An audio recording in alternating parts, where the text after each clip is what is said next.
वणीत रेती तस्करीचा पुन्हा पर्दाफाश. नायब तहसीलदारांनी पकडला रेतीने भरलेला ट्रक. कारवाई होणार की प्रकरण दाबले जाणार? नागरिकांचे प्रशासनाकडे लक्ष.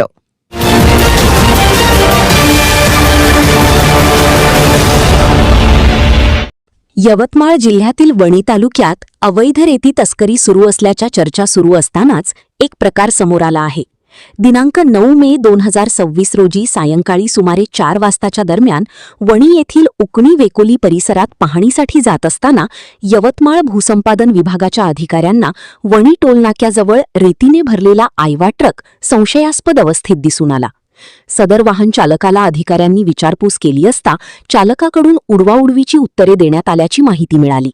त्यानंतर भूसंपादन विभागाच्या अधिकाऱ्यांनी वणी तहसील प्रशासनाला याबाबत माहिती दिली. माहिती मिळताच नायब तहसीलदार उल्हास निमेकर यांनी तात्काळ घटनास्थळी पोहोचून रेतीने भरलेला आयवा ट्रक ताब्यात घेतला. संबंधित वाहन तहसील कार्यालयाच्या पार्किंगमध्ये जमा करण्यात आले असून पुढील कारवाई सुरू असल्याचे प्रशासनाकडून सांगण्यात आले.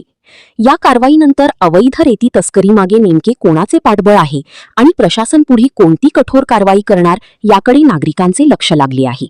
प्रवेश देणे सुरू आहेत NBSA आर्ट्स व कॉमर्स कॉलेज वणी येथे अभ्यासक्रम BA BCom तसेच यशवंतराव चव्हाण महाराष्ट्र मुक्त विद्यापीठ नाशिक अभ्यासक्रम BA BCom life long learning and extension certificate course in cashier Tally DTP स्कॉलरशिपची सुविधा. संपर्क नगर परिषद शाळा क्रमांक 7 जवळ Ahmad layout Vitthalwadi Wani. Mobile number स्क्रीनवर आहेत. आजच संपर्क करा.